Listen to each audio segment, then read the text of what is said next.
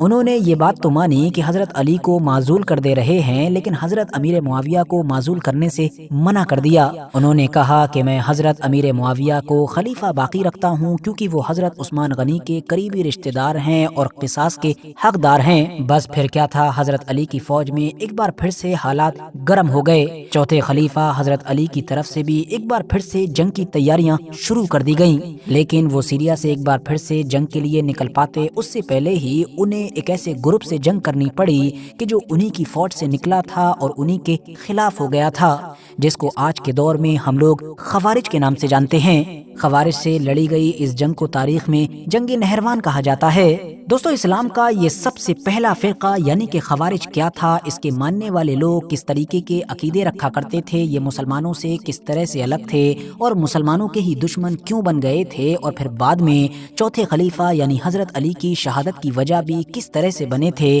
یہ ساری ہی چیزیں جانیں گے مگر اپنی خلافت کی سیریز کی اگلی ویڈیو میں۔ باقی یہ ویڈیو اگر واقعی آپ کو انفارمیٹیو لگی ہو تو لائک کرنے کے ساتھ ساتھ اپنے دوستوں کے ساتھ بھی شیئر کر سکتے ہیں، اور اسی طرح کی نالجیبل اور ہسٹوریکل ویڈیوز ہمیشہ دیکھنے کے لیے ہمارے اس چینل کو سبسکرائب کرنے کے ساتھ ساتھ بیل آئیکن کو ضرور پریس کریں۔